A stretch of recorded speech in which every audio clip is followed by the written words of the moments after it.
ও কোনো মেয়েকে পছন্দ হলে মাজারে যায়, তাবিজ নেয়, পানি ভরা নেয়। এখন মানে এমন সমাজের এই চিকিৎসা আমি কিভাবে বলবো আমি জানি না। এখানে সিনেমায় দেখায় নায়কের গলার মধ্যে আল্লাহু লেখা, সিএনজি, অটোরিকশা, গাড়ি, বাস, ট্রাক উল্টে গেছে শুধু আল্লাহু লেখার কারণে বেঁচে গেছে, গলার মধ্যে ঝুলানোর কারণে। হ্যাঁ, এটা নিয়ে সে টয়লেটে যায়, স্ত্রী সহবাস করে, মহিলারা স্বামী সহবাস করে, মহিলাদের ঋতু হয়, বাট আল্লাহর কিতাব ঝুলানো থাকে, লটকানো থাকে। এখানে দেখা যায় সিনেমার নায়কদেরকে কেউ গুলি করছে, পরে দেখলো সে মরে নাই কেন, কারণ আল্লাহু লেখা তার কুত্তার ভিতরে ছিল যে পিতলের জায়গাটুকু, ওখানে এসে গুলি লাগছে। এখন পোলা পাইনি স্টাইল করে আল্লাহু লাগায় রাখে গলার মধ্যে। অজু নাই, নামাজ নাই, রোজা নাই, হজ নাই, জাকাত নাই, আদব নাই, আখলাক নাই, ইমান নাই, কিচ্ছু নাই, শুধু আল্লাহু লাগায় রাখছে। তো সমাজের যেখানে পরিস্থিতি এমন, এমন সমাজের চিকিৎসা আমি কিভাবে করব? হ্যাঁ, যেখানে বলে যে কোরআন বলে লা তাকরাবুজ জিনা, তোমরা জিনা করিও না, এটা বলে না, বলছে কাছেও যেও না। কি বলছে? কাছেও যেও না। এখন ও বলছে এটা স্বর্গ থেকে আসে প্রেম, মানে কোরআন বলতেছে যেটা কাছেও যেও না, ও বলে যেটা স্বর্গ থেকে আসে। যেখানে সমাজের ছেলে এবং মেয়ের বুদ্ধি এভাবে বিনাশ হয়েছে, লোপ পাইছে। পৃথিবীর দুর্লভ কিছু জিনিস জাদুঘরে পাওয়া যায়, আমাদের সমাজের মানুষের বিবেক বুদ্ধি জাদুঘরেও রাখা নাই, কোথাও নাই, এটা নাই। আর এটা কেন? কারণ কুকুরের গোশত খাওয়া হারাম প্রত্যেক মানুষ জানে এবং ঘৃণা করে, এটা এড়িয়ে চলে। সুদ খাওয়া হারাম, মদ খাওয়া হারাম, এটা প্রায় মানুষ গ্রহণ করে। শাশুড়ির কাছে ওই বউটা খুব খারাপ যে বউ শ্বশুর শাশুড়ির খেদমত করে না, ওই বউটা খারাপ না যে নামাজ পড়ে না। ছেলের কাছে তার স্ত্রীর একটাই অপরাধ চোখে পড়ে, তা হচ্ছে পর পুরুষের সাথে কথা বলে কিনা। সে মনে করে তাইলে এর সাথে সম্পর্ক ছিন্ন করতে হবে। ও যতই বেনামাজি হোক, ও যতই বোরখা ছাড়া চলুক, ওর সাথে সম্পর্ক ছিন্ন করার কথা কোনো পুরুষ চিন্তা করে না, নিষেধ করে না। যখন দেখবে কোনো পুরুষের সাথে মোবাইলে একান্ত গোপনে, ফেসবুকে, ইমুতে, হোয়াটসঅ্যাপে, ভিডিও অডিও কলে কথা বলে, তখন ধীরে ধীরে না করে তিক্ততায় পরিণত হয়ে তালাক, ডিভোর্স পর্যন্ত যায় পৌঁছায়। ওই মহিলা যদি জীবনে এক ওয়াক্ত নামাজ না পড়ে, কোনো পুরুষ চিন্তা করে না তাকে তালাক দিতে হবে। কেন চিন্তা করে না জানেন? কারণ সে বিয়ে করার সময় দেখেই নাই, খুঁজে নাই যে নামাজ পড়ে কিনা, এটা তার দরকারই ছিল না। তার শুধু দরকার ছিল ফর্সা চেহারা। কি হতে হবে? ফর্সা হতে হবে। শ্বশুরের একটু ভালো ঘর দুয়ার থাকতে হবে, নাহলে সে যদি জামাই হিসেবে যায় তাকে শুইতে দেবে কোথায়? সে বিয়ের সময় তার মা বাপ বলছে, আয় রে এ জায়গায় বিয়ে করতে যাস, দুজন বন্ধু বান্ধব নিয়ে গেলে খাইতে দিবি কি, থাকতে দিবি কই? মেয়ের বাবা তো ঘর বাড়ি নাই, এগুলো বলতেছি আমি। হ্যাঁ, এদেশের মেয়ের বাপেরাও মেয়ে বিয়ে দেওয়ার সময় জামাইয়ের চরিত্র, আখলাক, দিনদারিতা দেখে না। জামাই বন্ধু বান্ধব নিয়ে আসবে, হুন্ডা রাখার জায়গা করার জন্য জমি বিক্রি করে, সুদের উপরের ঋণ নিয়ে, টাকা ধার করে, চিটারি বাটপারি করে দালান কোঠা তোলে, কারণ জামাই জামাই সুতি দিবে। আরে বেটা, তোর বাড়িতে 2 দিন থাকতে আসবে রে, একজন মানুষ 2 দিন থাকতে আসবে, এর জন্য বিল্ডিং বানাইতে হবে সুদের উপরে টাকা নিয়ে, জমি বিক্রি করে? হ্যাঁ, ও 1 দিনের জন্য আসবে, 2 দিনের জন্য আসবে, যে কোনো মূল্যে ওর জন্য বিল্ডিং ঘর বানাইতে হবে। আর বেটা, তুই তো শ্বশুর বাড়িতে যাবে 2 দিনের জন্য না রে, একবার বিল্ডিং দেখেই বিয়ে করতে হবে। হ্যাঁ, তোমার নানার কি ছিল যখন তোমার বাপে বিয়ে করছে তোমার মারে? তোমার বাপের কি ছিল? এখন মাশাআল্লাহ তোমার বাপে ভালো পয়সা করে ইনকাম করে, হালালভাবে ইনকাম করে। তোমার টুকটাক মাশাআল্লাহ জায়গা জমি কিনেছো যে রাস্তার পাশে, শতক 4 লাখ টাকা করে 5 শতক 10 শতক জায়গা কিনছো, তোমার বাপে কিনছে। তোমার নানার বাড়ি তো তোমার মামারা ঘর দুয়ার তোলে সুন্দর, এখন মাশাআল্লাহ পরিবেশ সুন্দর, মানে পাকাপোক্ত করে ফেলেছে সবকিছু। তোমার মাকে যখন বিয়ে করেছে তোমার বাপ কিছু ছিল না, তো কি হয়েছে? তোমার মায়ের দিনদারিতা দেখে বিয়ে করছে, তোমার নানার মান সম্মান, আখলাক, চরিত্র দেখে বিয়ে করছে, তোমার নানির দাদির সুনাম দেখে, এদের দিনদারিতা দেখে বিয়ে করছে। ভালো ছিল না ওই সময়টা? 17 রকমের খানা পাকাও তোমরা বিয়েতে, গায়ে হলুদ। এটা কার সুন্নত বলতে পারো তোমরা? গায়ে হলুদ? হ্যাঁ, কোন নবী? আচ্ছা, আল্লাহ নবী সাল্লাল্লাহু আলাইহি সাল্লাম তো আছে, পৃথিবীর কোন নবী গায়ে হলুদ করেছে বিয়েতে? কোন সাহাবী করেছে গায়ে হলুদ? ইমাম আবু হানিফা করেছে গায়ে হলুদ? মসজিদের ইমামরা করে? কে বলছে করে না? করে। আরে হাসে কেন? মসজিদের ইমামের বিয়ে গায়ে হলুদ হয় না? হয়, হয়, হয়, হয়, কোথাও কোথাও হয়। প্রশ্ন, আমি একটা প্রশ্ন করতে চাই। কোরআনুল কারীমে সূরা হাশর আল্লাহ বলছে যে ওয়া মা আতাকুমুর রাসূল, রাসূল যা দেয় তা নিয়ে নাও, কতটুকু দিয়েছে রাসূল? বলতে পারেন কতটুকু দিয়েছে? মানিকগঞ্জে পাটায় বসে গোসল করাইলো, তার মানে নির্দেশনা ওর কাছে নাই? কেমনি বিয়ে করবে? এখানে ছেলের মারা প্রথম বউ আসছে, কুলার মধ্যে চেরাগ রাইখা, আমি জানি না এখনো তো মোমবাতি রাখতে পারে, কুলার মধ্যে চেরাগ রাইখা, মধ্যখানে ধান রাইখা, একটু লদ্দুফা রাইখা, এটা কি কখন তো ধান দুফা কয়। ইয়েস, হ্যাঁ এই ভুলে গেছি, দেখিনি তো, একবার দুবার দেখছি, ক্যাচ করতে পারি নাই।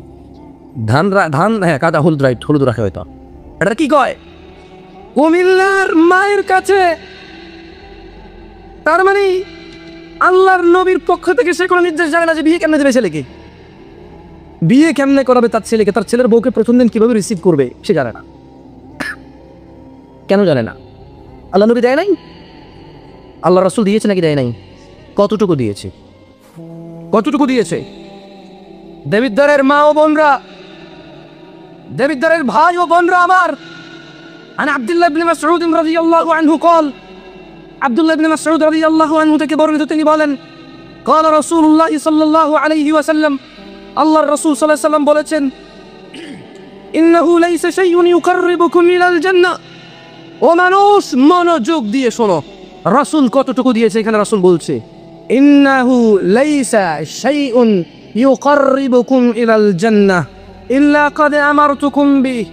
ও উম্মতরা, আমি মুহাম্মদ সাল্লাল্লাহু আলাইহি সাল্লাম তোমাদের এমন প্রত্যেকটা জিনিস আদেশ করেছি, নির্দেশ দিয়েছি, ইউকাররিবুকুম ইলাল জান্নাহ, যা তোমাদের জান্নাতের নিকটবর্তী করবে।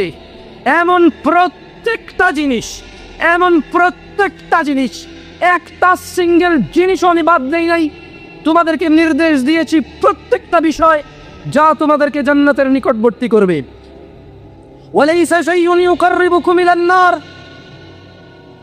ইল্লা ক্বাদ নাহাইতুকুম আনহু। ও আমার উম্মতরা, এমন কোনো বিষয় নেই যা তোমাদেরকে জাহান্নামের নিকটবর্তী করবে অথচ আমি নিষেধ করিনি, এমন একটা বিষয়ও নেই। সুবহানাল্লাহ। আমরা বিয়ে করতে জানি না, আমরা বিয়ে করতে জানি, আমরা জুমাকে কেন্দ্র করে দাড়ি কাটি, আমরা শুধু সিরামিক, এসি আর মসজিদের জায়গা প্রশস্ত করে 2-3 তালা করার জন্য আমরা সুদি, ঘুষখোর, লম্পট, দুশ্চরিত্রকে আমরা মসজিদের সভাপতি বানাই। What else? If this is not, what else? যদি মসজিদ দোতলা করার উদ্দেশ্য না থাকতো আপনার, শুধু জুমায় এক ওয়াক্ত নামাজ যারা পড়ে ওদেরকে আপনি জায়গা দিবেন, এদেরকে যদি আপনি দোতলা 3 তালা করে দেওয়ার উদ্দেশ্য না থাকে, why he is the president of your masjid? Why is the leader of your masjid? Why? সে আপনার মসজিদের নেতা কেন? Why? Who is he? He don't even know how to read Suratul Fatiha. Even okay, Suratul Fatiha না জানা কোনো দোষের কিছু না, জানেন আপনি? যদি কেউ শেখার চেষ্টা থাকে এবং শুরু করে শেখার, সূরাতুল ফাতিহা, কোরআনুল কারীম না জানা কোনো দোষের কিছু না, যদি সে শেখার চেষ্টায় নিজেকে নিবেদিত করে এবং শিখতে শুরু করে, না জানা দোষ না তাহলে। কিন্তু সে তো 10 বছর সভাপতি, তার দাদা সভাপতি ছিল, তার বাপ সভাপতি, এখন সে নিজে সভাপতি, তার বাবাও পড়তে পারতো না, তার দাদাও পড়তে পারতো না, সে নিজেও করতে পারে না, কিন্তু সেই সভাপতি। ও এখানে আমার ভিন্ন, সরি, আমি ভুল ট্র্যাকে চলে গেছি। যে জায়গাতে সে সভাপতি, রাইট? আরে মোতোয়াল্লি হয় না, জায়গা দিয়েছে মোতোয়াল্লি হয়ে সরকারে লিখা দেয়, তারা তাদের বংশধর এটা পরিচালনা করবে। ঠেকায় পড়ে দেশে মসজিদ চালায় সভাপতিরা, জানেন না? ঠেকায় পড়ে লিখে সরকারে লিখে দেয়, তো বাপ দাদার থেকে করে গেছে, জায়গা জমি ওরা দিছে, ওরা মানিজ্যতের বিষয়, বিয়ে সাথে দিতে জায়গায় জায়গায় বিচার টিচার করতে কাজে আসে। সো ঠেকায় পড়ে দেশের সভাপতি হয়। অথচ তিনি সাল্লাল্লাহু আলাইহি ওয়াসাল্লাম বলছেন, ওয়ালাইসা শাইউন ইউকাররিবুকুম ইলান নার ইল্লা ক্বাদ নাহাইতুকুম আনহু। ও আমার উম্মতরা, এমন কোনো বিষয় নেই যা তোমাদের জাহান্নামে নিয়ে যাবে অথচ আমি মুহাম্মদ তোমাদেরকে কি করিনি? আমি তোমাদেরকে নিষেধ করিনি, এমন একটা বিষয়বস্তু নাই, আমি তোমাদেরকে সব কিছু নিষেধ করেছি।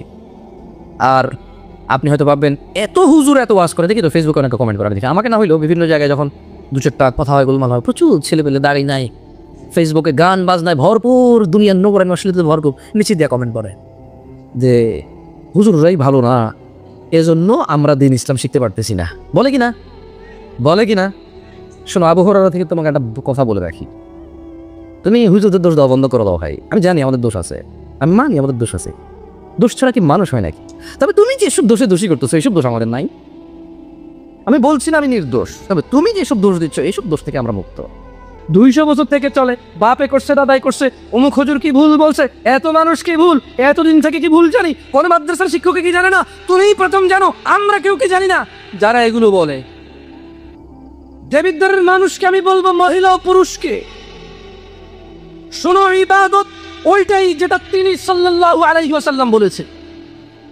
তুমি যতই ভালো বলো, যতই উন্নত বলো, পৃথিবীর যত মানুষই করুক না কেন বলো, ওইটাই নেকি, ওইটাই ইবাদত, ওইটাই হচ্ছে আল্লাহর আনুগত্য, যেটা তিনি সাল্লাল্লাহু আলাইহি ওয়াসাল্লাম বলেছেন।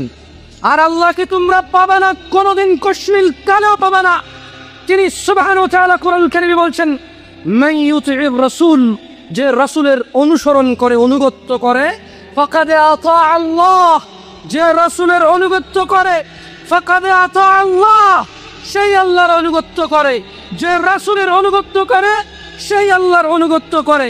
ওয়ামান তাওয়াল্লা, যে ইবাদতের ক্ষেত্রে রাসূল সাল্লাল্লাহু আলাইহি সাল্লামের পক্ষ থেকে আদেশ নিষেধের পারোয়া করে না, ধার ধারে না, 200 বছর থেকে চলে, বাপে করছে দাদাই করছে, অমুক হুজুর কি ভুল বলছে, এত মানুষ কি ভুল, এতদিন থেকে কি ভুল জানি, কোন মাদ্রাসার শিক্ষকে কি জানে না, তুমিই প্রথম জানো, আমরা কেউ কি জানি না। যারা এগুলো বলে, যারা মিলিয়ে দেখে না এত আতার রসুল, রাসূলের অনুগত্য আছে কিনা এই ইবাদতে, বুঝছেন। ওমান তাওয়াল্লা, আর যে মুখ ফিরিয়ে নেবে নবীর অনুসরণ থেকে, আল্লাহ বলছেন, ইয়া মুহাম্মদ সাল্লাল্লাহু আলাইহি ওয়াসাল্লাম বলছেন যে ফামা আরসালনাকা আলাইহিম হাফিযা, আর যে মুখ ফিরিয়ে নেবে ও আল্লাহর রাসূল, আপনি তাদের উপর তত্ত্বাবধায়ক নন। ও মুহাম্মদ সাল্লাল্লাহু আলাইহি ওয়াসাল্লাম, আপনি তত্ত্বাবধায়ক নন এদের উপরে যারা মুখ ফিরিয়ে নেবে সুন্নাহ থেকে। কি থেকে? সুন্নাহ থেকে যারা মুখ ফিরিয়ে নেবে। দিন একমাত্র আল্লাহর কাছে কি মনোনীত। তাহলে ইসলাম কি, এই দিন কি, সেটা জানতে হবে। কোরআনুল কারীমে আল্লাহ বলছেন, ওয়া মা আতাকুমুর রাসূল, রাসূল তোমাকে যা দেয়, ফাখুযু, নিয়ে নাও। দিন কি আমার ভাইয়েরা ও আমার বোনরা, দিন কি? দিন হচ্ছে ওয়া মা আতাকুমুর রাসূল, রাসূল যা দেয় তা নিয়ে নেওয়া হচ্ছে দিন। ওয়া মা নাহাকুম আন ফান্তাহু, যা থেকে রাসূল নিষেধ করে তা ছেড়ে দেওয়া হচ্ছে দিন। আল্লাহ বলছেন, ওয়াত্তাকুল্লাহ, ও মানুষ তোমরা আল্লাহর তাকওয়া অবলম্বন করো, ইন্নাল্লাহা শাদীদুল ইকাব, নিশ্চয়ই আল্লাহ শাস্তি দানে অনেক কঠোর। কিছুদিন থেকে আমাকে আপনাদের মধ্যে কেউ কেউ ফেসবুকে মেসেজ করে পাঠান যে বড় একজন খুব পরিচিত মুখ, খুব পরিচিত, আলোচিত, সম্মানিত বাংলাদেশের মানুষ, তিনি বলেছেন যে আমরা মনে করি নামাজ, রোজা, হজ, যাকাত এগুলোই আমাদেরকে জান্নাতে নিয়ে যাবে, অথচ সৎকর্ম, ন্যায়পরায়ণতা এগুলো আমাদেরকে জান্নাতে নিয়ে যাবে। যতই নামাজ পড়ে যদি অসৎ হই তাহলে আমরা জান্নাতে যাব না। আমি আবার কথাগুলো এভাবে বলতে রাজি না। আপনি যতই ন্যায়পরায়ণ হন, আপনি নামাজ না পড়লে জান্নাতে যাবেন না। আবার আপনি যতই নামাজ পড়েন, ন্যায়পরায়ণ না হলে জান্নাতে যাবেন না। বোথ আর কানেক্টেড, বোথ আর কি কানেক্টেড। কিন্তু সলা হচ্ছে স্তম্ভ। সলা কি? সলা কি? স্তম্ভ। সলা হচ্ছে দিনের খুঁটি। সলা হচ্ছে দিনের কি? ইসলামের কি? খুঁটি। খুঁটিবিহীন কি কিছু থাকে? থাকে না। দিনী ভাইয়েরা, আজকে আমার ঢাকা থেকে আসা অথবা চিটগাং থেকে আসা, আপনার একলারামপুর থেকে আসা অথবা পার্শ্ববর্তী গৌরীপুর থেকে আসা কোনো সফলতা নাই যদি আপনি নিজের জীবনকে পরিবর্তন না করতে পারেন। আর আমার এখানে এসে সময় ব্যয় করা, সময় দেওয়া কোনো সফলতা নেই যদি আমি আপনাকে কোরআন সুন্নাহ বাদ দিয়ে আপনি যা পছন্দ করেন ওখান থেকে কথা বলি, এতেও কোনো সফলতা নেই আমার। আমার সফলতা হচ্ছে আপনি যদি কিছু শুনে মেনে চলেন, এর নেকি আমার কাছে আসবে। আপনার সফলতা হচ্ছে আপনি যদি কিছু শুনে মেনে চলেন, আপনার জান্নাতের পথ সহজ হবে, আল্লাহর সন্তুষ্টি আসবে, আল্লাহ আপনার উপর সন্তুষ্ট হবে, এতে আপনার সফলতা। আমি আল্লাহর কাছে দোয়া করি আল্লাহ তাআলা আমাদের সবাইকে আজকের মাহফিল থেকে তিনি আমাদের কল্যাণ দান করুন, আমিন। এই বক্তাদের কথার যে ভুল ভ্রান্তি আছে, কথার ভুল, বক্তশ্রোতার মধ্যে যে বুঝার ভুল আছে, আল্লাহ এগুলো থেকে আমাদেরকে আশ্রয় দিক, আমিন। আন আবি হুরায়রা রাদিয়াল্লাহু আনহু قال قال رسول الله صلى الله عليه وسلم كل امتي يدخلون الجنه, আমার সব উম্মত জান্নাতে যাবে। সুবহানাল্লাহ। বলেন তো আল্লাহ নবীর কতজন উম্মত জান্নাতে যাবে? কে বলছে? কে বলছে? আমি কিন্তু ঠিক কিনে গেলে জিজ্ঞেস করি না মানুষকে। ওই দুই একটা কোরআন বা হাদিস বললে, কোরআনের আয়াত বা হাদিস বললে ওগুলো থেকে জিজ্ঞেস করি। আপনি মনোযোগ দিয়ে শুনলে জবাব দিতে পারবেন। ওখানে আসলে প্রুভ হয় আপনি মনোযোগী নাকি অমনোযোগী। এই যে মশার কামড় দাঁড়িয়ে আছে আমার ছোট ভাইরা, তোমরা একটু মনোযোগী শুনে কেমন দেখো। আমি আবার বলি, আবু হুরায়রা রাদিয়াল্লাহু আনহু থেকে বর্ণিত। তাহলে বর্ণনা করছে কি? আচ্ছা, সে বলছে যে আল্লাহ নবী সাল্লাল্লাহু আলাইহি সাল্লাম বলেছে। তাহলে বর্ণনা করছে কি? জোরে বলবো, বর্ণনা করছে কি? বলছে কে? বলছে কে? রাসূল সাল্লাল্লাহু আলাইহি সাল্লাম। ছোট ভাই তোমরাও বলিও, যারা দাঁড়ায় আসো কেমন, তোমরাও বলিও। তো বলছে যে আল্লাহ নবী বলছে যে কুল্লু উম্মতি, বলো আমার সাথে বলো, কুল্লু উম্মতি, জোরে বলা লাগবে না, আস্তে বলো, চলো বলো, কুল্লু উম্মতি ইয়াদখুলুনাল জান্নাহ। কুল্লু উম্মতি, আমার সকল উম্মত, ইয়াদখুলুনাল জান্নাহ, জান্নাতে যাবে। সুবহানাল্লাহ। ইল্লা মান আবা, আবা ছাড়া, আবা ব্যতীত আমার সকল উম্মত জান্নাতে যাবে। ক্বালু, তো সাহাবারা সবাই বললেন ওয়ামান ইয়াবা ইয়া রাসূলুল্লাহ, হে আল্লাহর রাসূল সাল্লাল্লাহু আলাইহি সাল্লাম, আবা কে? আচ্ছা বলেন তো, আপনারা কি জানেন আবা কি? কেউ জানেন আবা কি? জানেন? সাহাবারা সবাই বললেন ইয়া রাসূলুল্লাহ ওমান ইয়াবা, আবা কে? যে জান্নাতে যাবে না, যে আপনার উম্মতের মধ্যে পড়ে না। নিশ্চয়, যেহেতু আল্লাহ নবী বলেছে উম্মত জান্নাতে যাবে, কে জান্নাতে যাবে? আবা জান্নাতে যাবে না। তাহলে আবা কি উম্মত অন্তর্ভুক্ত? গণ্য হয়? গণ্য হয় না। তখন তিনি সাল্লাল্লাহু আলাইহি সাল্লাম বললেন মান আতাআনি, যে আমি মুহাম্মদের অনুগত্য করবে সাল্লাল্লাহু আলাইহি ওয়াসাল্লাম, দাখালাল জান্নাহ, সে জান্নাতে প্রবেশ করবে। ওয়ামান আসানি, আর যে আমাকে প্রত্যাখ্যান করবে অথবা আমার অবাধ্য হবে অথবা আমার অনুসরণ করবে না, ফাকাদ আবা, সেই হচ্ছে আবা। তাহলে আবা কে বলতে পারেন? তাহলে তিনি বলেছে যে মান আতাআনি, যে আমাকে অনুসরণ করে, দাখালাল জান্নাহ, জান্নাতে যাবে। ওয়ামান আসানি, যে আমার অবাধ্য হয়, অনুসরণ করে না, ফাকাদ আবা, সে হচ্ছে আবা। বলেন তো আবা কে?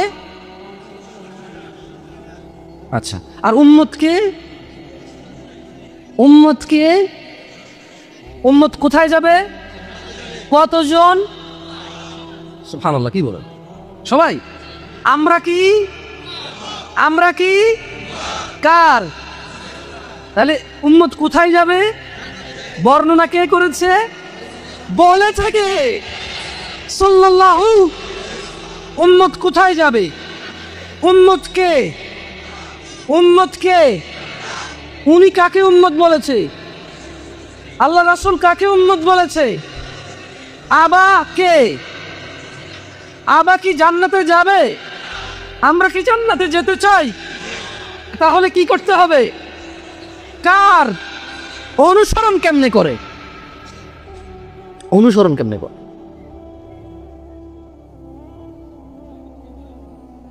কি বুঝেন না? অনুসরণ কেমনে করে? অনুসরণই হচ্ছে নম্রভাবে চলা, সুন্দর কথা বলা, উত্তম বলা, বললে সত্য বলা অথবা চুপ থাকা। এটা হচ্ছে ওনার অনুসরণ। সালাত পড়লে উনি যেমনে পড়ছে এমনে পড়া, রোজা রাখলে উনি যেমনে রাখছে এমনে রাখা, দিন প্রচার করলে উনি যা বলছে প্রচার করতে তা করা, দিন শিখতে হলে উনি যা শিখতে বলেছে তা শিখে। এটা জোরে বলেন। মুনাফিকদের মধ্যে পার্থক্য হচ্ছে তারা, মুনাফিকরা এশা এবং ফজরের নামাজে উপস্থিত হতে পারে না।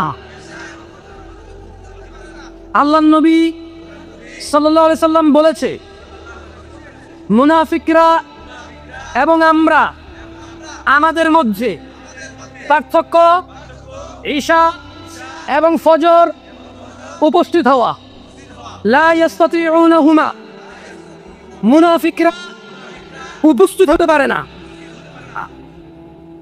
আমরা মুনাফিক নাকি মুসলমান, আল্লাহ নবীর উম্মত নাকি মুনাফিক, এটা সিদ্ধান্ত আমাদের হাতে। আরেকটা হাদিস বললে এটা ইনশাআল্লাহ ক্লিয়ার হয়ে যাবে। এর মধ্যে একটু বলে দিই মুনাফিক হলে কি প্রবলেম, মুনাফিক হলে কি সমস্যা বলে দিই। আল্লাহ বলছে যে ইন্নাল মুনাফিকিনা ফিদ দারকিল আসফালি মিনান নার ওয়া লান তাজিদ লাহুম নাসীরা। মুনাফিকরা কিয়ামতে জাহান্নামে সবার নিচে থাকবে। জাহান্নামে যত অপরাধীকে আল্লাহ নিক্ষেপ করবে, সমস্ত অপরাধীর সবচেয়ে নিচে থাকবে মুনাফিক। এই হচ্ছে মুনাফিক হওয়ার প্রবলেম। এ হচ্ছে কি মুনাফিক হওয়ার সমস্যা। আল্লাহ আমাদেরকে বোঝার তৌফিক দান করুন। আরেকটা হাদিস বললে আপনারা বুঝে যাবেন, বলেন আন, জোরে বলেন যাতে পুরো এলাকা গুনগুনে ওঠে। জাবের রাদিয়াল্লাহু আনহু, জাবের রাদিয়াল্লাহু আনহু থেকে বর্ণিত, তিনি বলেন আল্লাহর নবী সাল্লাল্লাহু আলাইহি ওয়াসাল্লাম বলেছেন, ইন্না বাইনার রাজুলি, নিশ্চয়ই একজন ব্যক্তি, ওয়া বাইনাশ শিরকি ওয়াল কুফরি, ওয়া বাইনাশ শিরকি ওয়াল কুফরি, এবং শিরক কুফরের মধ্যে পার্থক্য হচ্ছে তারকুস সালাহ, নামাজ ছেড়ে দেওয়া। বলেন জাবের রাদিয়াল্লাহু আনহু থেকে বর্ণিত, তিনি বলছেন আল্লাহর রাসূল বলেছেন সাল্লাল্লাহু আলাইহি ওয়াসাল্লাম, একজন ব্যক্তি, এই যে আমি জামশেদ মজুমদার, উঠে দাঁড়ান, এই যে উনি, তুমি আপনি আসেন, এই যে ইনি, একজন ব্যক্তি বসেন, এদের মধ্যে এই শিরক আর কুফরি পার্থক্যই হচ্ছে নামাজ। যে নামাজকে পরিপূর্ণভাবে ত্যাগ করে সে মুশরিক, সে কাফের। আমি বলিনি, জাবের রাদিয়াল্লাহু আনহু বলছে, আল্লাহর নবী সাল্লাল্লাহু আলাইহি ওয়াসাল্লাম বলেছেন। এদেশে এবার বলেন কত ভাগ মুসলমান? 90 বলবেন না? ওহো, কমন ডায়লগ তো। রাজনীতিবিদে বলে, বক্তা বলে, ইমামে বলে, মুসল্লিয়ে বলে, ঝগড়া করলে বলে, নিজেরা বলে, সবাই বলে 90% মুসলমান। আমি প্রশ্নগুলো লাইভে এসে পড়তাম না, আমার মনে হচ্ছে আপনাদের অনেকের সাথে কমন হবে এগুলো। যেমন একজন বলে যে আসসালামু আলাইকুম। ওয়ালাইকুম আসসালাম, কেমন আছেন? ভালো আছি আলহামদুলিল্লাহ। আমি একটা সময় রিলেশন করতাম, মেয়েটার বিয়ে হয়ে গেছে। তেমন কষ্ট না হলেও মাঝে মাঝে খারাপ লাগে, তবে খুব ভালো লাগে। আগে সবসময় আল্লাহর কাছে দোয়া করতাম হারাম সম্পর্ক থেকে বাইরে হওয়ার জন্য, আল্লাহ সেটা কবুল করে নিয়েছে। মানে ওনার কাছে মনে হয়েছে যে প্রেম করা হারাম রিলেশন, কিন্তু প্রেম কেন হারাম? কারণ জিনা। কিন্তু পরের প্রশ্নটুকু শোনেন, এখন মাঝে মাঝে হারাম সম্পর্ক করতে ইচ্ছা করে, কিন্তু আমি চাচ্ছি বিবাহ করার জন্য। আমি মোটামুটি ভালো পরিমাণ টাকা আয় করি, কিন্তু সমস্যা হচ্ছে আমার কাছে কেউ মেয়ে বিয়ে দিতে চাচ্ছে না, আমি জিনা থেকে সরতে পারছি না। তো উনি বলতেছে আলহামদুলিল্লাহ আমি হারাম থেকে সরে গেছি, কিন্তু জিনা ছাড়তে পারতেছে না এখন। কিন্তু উনি বুঝতেছে না যে একটা মেয়েকে বিবাহ না করে ওর সাথে কথা বললে কি অপরাধে এটা হারাম, জিনার অপরাধে এটা হারাম। কিন্তু উনি পরে বললো যে উনি হারাম থেকে সরে গেছে, কিন্তু জিনা থেকে সরতে পারতেছে না। সো এটা হয়তো ওনার আবেগ বা আমি জানি না, বোকামি কথা। যে আমি চেষ্টা করবো ওনাকে কিছু পরামর্শ দেওয়ার জন্য, ওনাকে অডিও পাঠাবো। ওয়ালাইকুম আসসালাম রাহমাতুল্লাহ বারাকাতুহু। ভাই, প্রথম কথা হলো আপনি বলেছেন আপনি ভালো টাকা আয় করেন, আল্লাহ হালাল আয় বরকত দান করুন। তবে আপনি বলেছেন আপনার কাছে কেউ মেয়ে বিয়ে দিতে চাচ্ছে না। বিষয়টা আমার কাছে এরকম মনে হয় না। আমার কাছে মনে হচ্ছে যাদের কাছে গেলে তারা আপনাকে স্বাচ্ছন্দ্যে মেয়ে বিয়ে দিবে, আপনি তাদের কাছে যাচ্ছেন না। অথবা আপনি নিজের চরিত্র যতটুকু সুন্দর করলে কোনো ভালো পরিবার, মানে আপনি যেটা চান ভালো একটা পরিবার আপনার কাছে মেয়ে বিয়ে দিক, ওই পরিবার আগ্রহ প্রকাশ করবে, অতটুকু সুন্দর চরিত্র আপনি করতে পারছেন না। আর জিনা ব্যভিচারে জড়িত থাকার জন্য আপনার সুখ, স্বাচ্ছন্দ্য, ইজ্জত, সম্মান, রিজিক সবগুলোতে ত্রুটি অবশ্যই দেখা দিচ্ছে। এটাই স্বাভাবিক, কারণ জিনা ব্যভিচার মানুষকে ভঙ্গুর করে দেয়, মানুষের মান, সম্মান, ইজ্জত, অর্থ, সম্পদ, সুস্থতা, স্বাস্থ্য সবকিছু নষ্ট করে দেয় জিনা ব্যভিচারের অপরাধ। সো আপনি বলছেন আপনার কাছে কেউ মেয়ে বিয়ে দিচ্ছে না। আমার কাছে মনে হচ্ছে আপনি যাদেরকে কামনা করেন তারা আপনাকে পছন্দ করছে না। আবার যাদের কাছে গেলে তারা স্বাচ্ছন্দ্যে আপনাকে পছন্দ করে মেয়ে দিবে, আপনি তাদের কাছে যেতে চাচ্ছেন না, তাদেরকে আপনার পছন্দ না। আমি বলবো হয় আপনি নিজেকে সুন্দর করুন, যারা না করতেছে যে কারণগুলোতে, সে কারণগুলো আপনি ফিক্স করে তাদের কাছে যান, অথবা আপনি নিজেকে আরো একটু সুন্দর করে এমন কোন পরিবারের কাছে যান যে খুব খুশি হবে আপনার মতো মানুষকে মেয়ের জামাই হিসেবে পেয়ে, বা যে মেয়ে আপনার মতো একজন পুরুষকে স্বামী হিসেবে পেয়ে সে সন্তুষ্ট থাকবে এবং আল্লাহ শুকরিয়া আদায় করবে যে সে এমন একজন স্বামী পেয়েছে। আপনি নিজেকে ওরকম করে গড়ে তুলুন, চেষ্টা করুন। আমার মনে হয় ইনশাআল্লাহ ঠিক হয়ে যাবে ইনশাআল্লাহ। জাযাকাল্লাহ খায়ের। ওকে, আর একটা প্রশ্ন আসছে। জি, উনি শেখ মুস্তাফিজুর রহমান বিন আব্দুল আজিজ মাদানী, কিন্তু আমি আপনাকে হোয়াটসঅ্যাপ নাম্বার দিয়েছি, আপনি হোয়াটসঅ্যাপে মেসেজ করলে ওনাকে প্রপার পাবেন। আরেকটা প্রশ্ন আসছে, সেটা হচ্ছে হুজুর আমার কাছে একটা অনেক গুরুত্বপূর্ণ উত্তরের আশায় রইল। মানে কি? উনি প্রশ্নই করে নেই, উত্তরের আশায় রয়েছে। এই যে এই জিনিসগুলো বাড়াবাড়ি, আপনি প্রশ্ন না করে উত্তর আশা কেন থাকবেন ভাই? আসসালামু আলাইকুম। ওয়ালাইকুম আসসালাম। হুজুর আমার অতিরিক্ত চুল পড়ছে, এটা আসলে কেন হচ্ছে একটু পরামর্শ দিবেন।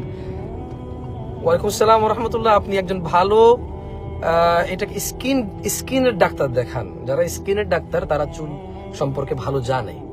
আপনি ভালো একজন অথেন্টিক, মানে যার ভালো অভিজ্ঞতা রয়েছে এই স্কিন ডিজিজের উপর, আপনি এমন একজন ডাক্তার দেখান, হুজুর হয়ে আমি কি করতে পারবো এখানে? আর আপনি আল্লাহর কাছে দোয়া করেন, আল্লাহ সুবহানাহু ওয়া তাআলা যাতে আপনাকে সুস্থতা দান করে। কেমন সানা জানি না। আচ্ছা, আসসালামু আলাইকুম। ওয়ালাইকুম আসসালাম। প্রিয় হুজুর, আমি 1.5 বছর ধরে একটা দোয়া করে যাচ্ছি, কবুল হচ্ছে না, কিন্তু আমার মন বলে যে আল্লাহ আমার দোয়া কবুল করবেন। এখন কোন আমল করলে আল্লাহ খুব তাড়াতাড়ি কবুল করবেন? অনুগ্রহ করে আমাকে সাহায্য করুন। এগুলো সব মেয়েদের প্রশ্ন, মেয়েদের, আমার বোনদের প্রশ্ন। বোনরা দোয়ার জন্য খুবই চায়, বুঝছেন, এমন এমন দোয়া চায়। আল্লাহু আকবার।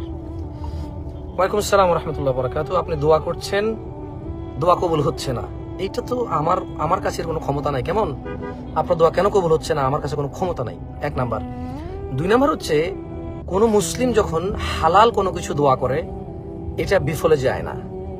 হয় সে এটা পায় যা সে দোয়া করে, অথবা সে অনেক সঙ্গে কিছুদিন পরে পায় বা অনেক লেটে পায়, অথবা আল্লাহ তার উপর সন্তুষ্ট হয়ে এতে যদি কোনো অকল্যাণ থাকে আল্লাহ তাকে এর চেয়ে উত্তম কিছু দেয় যেটা এই দোয়ার বদৌলতে সে পায়, অথবা সে যদি এই পৃথিবীতে এটা নাও পায় এই দোয়ার বদৌলতে সে আখিরাতে ইনশাআল্লাহ পাবে। আল্লাহ সুবহানাহু ওয়া তাআলার কাছে কেউ কোনো কিছু চাইলে হালাল, আল্লাহ সুবহানাহু ওয়া তাআলা তা ফেরত দেন না। সো সেই পৃথিবীতে সঙ্গে সঙ্গে কিছুদিন পরে পায়, সঙ্গে পায় কিছুদিন পরে পায়, অনেক লেটে পায়, অথবা এর বদলে ভালো কিছু পায়, আল্লাহ সুবহানাহু ওয়া তাআলা তাকে খুশি হয়ে দেয়। এবং আপনি বলছেন যে আমার কোনো আমল বলতে, রক্ত মাংস হালাল হইতে হবে দোয়া কবুলের জন্য। কেমন? আর হতে পারে যে আপনার দোয়ার মধ্যে নাদানি আছে। নাদানি বুঝেন? মানে বাচ্চা চকলেটের জন্য কাঁদতেছে, চাইতেছে তো চাইতেছে, কেমনে চাইতেছে?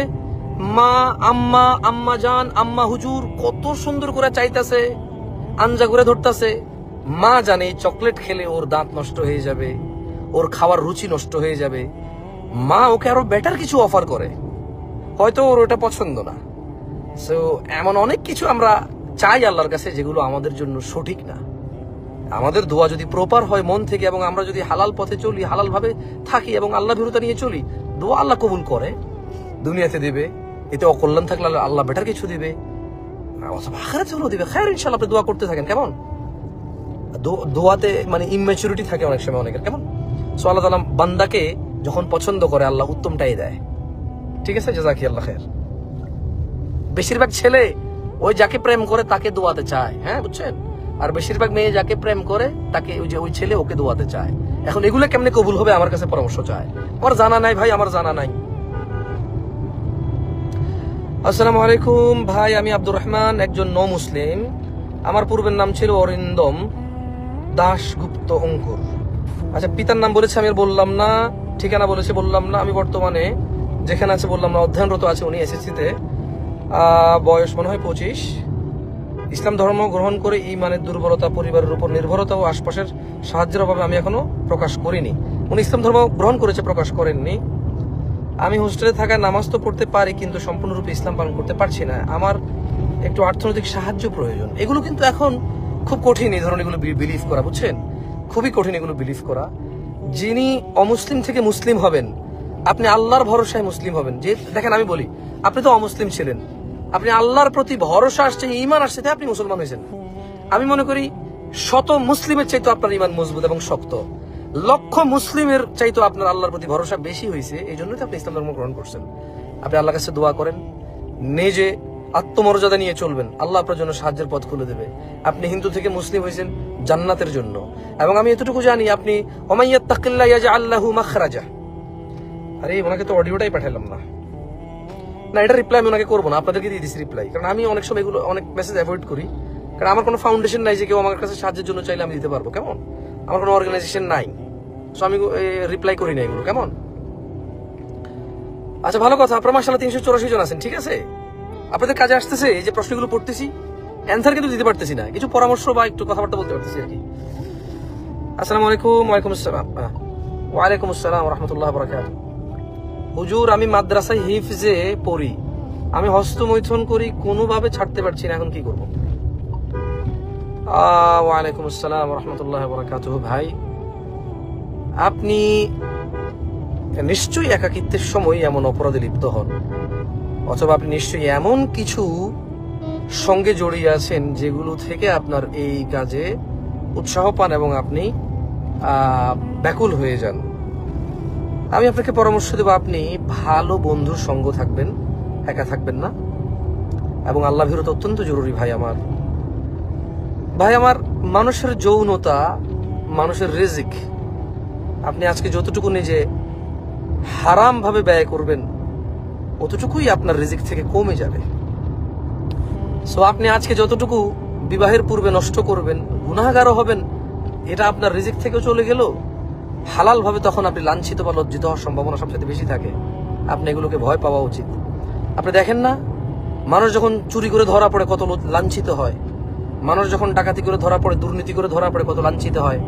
আপনি দেখেন না, মানুষ যখন কোনো পুরুষ যখন কোনো মহিলাকে অন্যায় প্রস্তাব দেয়, ওই মহিলা সবাইকে বলে দেয়, প্রমাণ সহ থাকে, ওই পুরুষ কত লজ্জিত হয়, এলাকায় ঢোকে না শরমে। কেন? আপনি ওদের লজ্জা, ওদের লাঞ্ছনা, এগুলো কি আপনার চোখে পড়ে না? আপনি ওখান থেকে শিক্ষা নেবেন না? আজকে আপনি হারাম ভাবে রিজিক নষ্ট করবেন, কালকে আপনি হালাল ভাবে লাঞ্ছিত হবেন। হালালের কাছে গিয়ে আপনার এই হারাম আপনাকে লাঞ্ছিত, অপদস্থ করবে। আপনার এগুলোর জন্য আপনি ফেস করতে হবে এটা। বাকি হারামের বিষয়টা আপনি আর আল্লাহ জানেন। আপনি অবশ্যই এমন কিছু দেখবেন না যা দেখে আপনার মন হারামে ধাবিত হয়। আপনি অবশ্যই এমন কারো সঙ্গে থাকবেন না যার সঙ্গ আপনাকে হারামের দিকে নিয়ে যায়। বেশি বেশি আল্লাহ স্মরণ করুন, ইস্তেগফার করুন, সামর্থ্য থাকলে বিয়ে করুন, বাবা মাকে বলুন। বাবা মা যদি বলে যে যদি আপনার সামর্থ্য থাকে বিয়ে করুন, আপনার সামর্থ্য না থাকলে বাপ মাকে বলুন আপনাকে হেল্প করতে।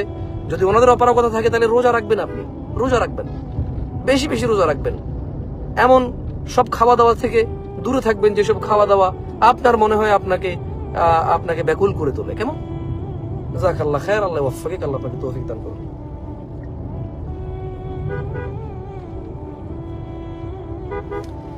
আসসালামু আলাইকুম রহমতুল্লাহ বারাকাতুহু।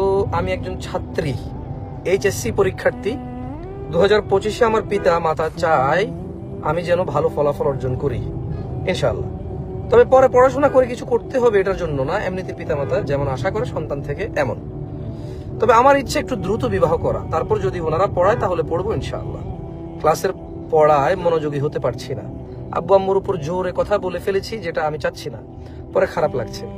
আর ফোনের আর মোবাইলের প্রতি বেশি আসক্তি হয়ে পড়েছি, যেটা কোনোভাবে কমাতে পারছি না। ওয়ালাইকুম আসসালাম বোন, আমাকে কি একটু বলবেন, আপনি চাচ্ছেন দ্রুত বিয়ে করতে, ভালো মাশাআল্লাহ, বাবা মাকে বলেছেন হয়তো এবং বাবা মার সাথে ধমক দিয়ে কথা বলেছেন। আচ্ছা, আপনি এই যে দ্রুত বিয়ে করতে চাচ্ছেন, তারপর ওরা যদি স্বামী যদি পড়ায় পড়বেন, আপনি কি কোনো ছেলের সাথে হারাম সম্পর্কে অলরেডি জড়িয়ে গেছেন? মানে বাপ মাকে ধমক দিতে হলো কেন? নাকি আপনি বিয়ে করতে চাচ্ছেন আপনি বলেছেন, অথবা বলেননি, আমি জানি না। বাপ মাকে ধমক দিতে হলো কেন? মানে ফর এক্সাম্পল অনেক মেয়ে আছে আগে থেকে রিলেশন করে, এরপরে বাপ মা যদি এখানে রাজি না হয়, মরে যাবো, কেটে ফেলবো, আত্মহত্যা করবো, ভাইগে যাবো, পরে মান সম্মান চলে গেলে বুঝবা, হ্যান ত্যান, এগুলো ধমক দেয়। এখন আপনি দ্রুত বিয়ে করবেন ভালো, কিন্তু আপনি বাপ মাকে ধমক দিলেন কোন বিষয়ে? আর আপনি দ্রুত বিয়ে করবেন এটা কি হারাম থেকে বাঁচার জন্য, নাকি আপনি হারামে আছেন?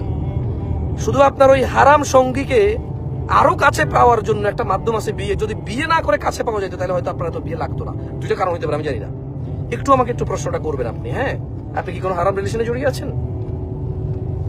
পরে ওনার প্রশ্নের উত্তর দেবো। আগে যেটা আমি প্রশ্ন করছি সেটা যদি আসে, তারপরে আমি এরপরে পরে ওনার প্রশ্নের উত্তর দেবো। আসসালামু আলাইকুম। ওয়ালাইকুম আসসালাম রহমতুল্লাহ। আমি মোহাম্মদ আলম। আচ্ছা, আমার এক বোন একটা জটিল প্রক্রিয়া ঝামেলা পড়ে। এই ঝামেলা পাপ কাজ থেকে মুক্তি চায় আমার কাছে, সব বলে। আমি আপনার কাছে তার জীবনে ঘটে যাওয়া কাহিনী লিখে দেই। ওয়ালাইকুম আসসালাম। ভাই, আপনার বোন বলতে কি আপন বোন? আমাকে একটু জানাবেন। আপনার এক বোন আপনাকে তার জীবনের সমস্ত জটিল ঘটনা খুলে বলে। এখন অনলাইনে কিন্তু বুঝছেন, হাজার হাজার দিনী ভাই আছে যারা জানা ব্যভিচারে লিপ্ত তাদের দিনী বোনদের সাথে, তথাকথিত দিনী আর কি। তারা আসল দিনী নয়, তারা মুনাফিক, তারা মিথ্যাচার করে। তারা ইসলামকে কুলুষিত করতে গিয়ে নিজেরা একসময় কুলুষিত, পাপাসক্ত হয়ে দরিদ্রতায়, লাঞ্ছনায় তারা বিভোর হয়ে থাকে। দয়া করে আমি আপনার পুরো প্রশ্ন পড়বো না এখন, একটু আমাকে আপনি রিপ্লাই করেন। আপনার বোনটা এটা কি আপনার আপন মায়ের পেটের বোন, যার সাথে আপনার দেখা দেওয়া কথা বলা জায়েজ? আর আপনি যেহেতু আমাকে প্রশ্ন করেছেন, তার মানে আপনার বোন জানে আপনি আলেম না। তাহলে একজন আপন বোনই ভাইকে বলবে যে আমাকে একটা প্রবলেমে পড়েছি, আমি কাউকে চিনি না, ভাই তুমি দেখো তো, তুমি তো পুরুষ ছেলে মানুষ, ভাই তুমি কোনো আলেমকে চিনো কিনা, জানো কিনা, প্রশ্ন করো। নাকি আবার আপনার বোন এগুলো এমনিতে আপনার ভাই বোন হয়ে গেছেন? আমাকে একটু জানান তো দেখি। ওনার প্রশ্ন পরে পড়বো, বাকিটা আগে জানিয়ে নেই কেমন বোন। কারণ এই কিছু পোলা পাইন আছে মেয়েদের দিনী ভাই সাইজা ইসলামের নামে দুনিয়ার জানাবে বিচারে মেয়েদেরকে লিপ্ত করে। হ্যাঁ, মানে মেয়েদের থেকে প্রশ্ন নেয় ফ্রি হয়ে। মেয়েদের অনেক গোপন প্রশ্ন থাকে, অনেক অন্তরঙ্গ প্রশ্ন থাকে মেয়েদের, যেটা একজন আলেমের কাছে সে করে পরামর্শের জন্য, বাট এই ধরনের ছেলেদের কাছে অনলাইনে করলে এগুলো তাদেরকে আরো মানে ইজি করে দেয়, যা তা মুখে চলে আসে কথা বলার জন্য। কেমন? আচ্ছা, আমি একটা প্রশ্ন পড়তেছি এবং কিছু কথা বলতেছি, আপনাদের মধ্যে কিছু আপনারা নিজের কথাই লিখে যাচ্ছেন কমেন্টে, তো আমি তাহলে লাইভটা বন্ধ করে দিচ্ছি, কারণ আপনারা আমি যা বলতেছি এদিকে মনোযোগ নাই। আপনাকে বুঝতে হবে আমি কিছু প্রশ্ন পড়তেছি, এগুলোর আমি রিপ্লাই দিচ্ছি। Those are the question also. আপনি এগুলো শুনে উপকৃত হলে আলহামদুলিল্লাহ। আপনি এর ভিতরে যদি নিজে একটা মন গড়া কমেন্ট করতে থাকেন, এগুলো নজরে পড়লে আমার ওই যে কি বলে এটাকে, মানে মনোযোগ এদিক সেদিক চলে যায়, কোনোটাই হবে না আসলে।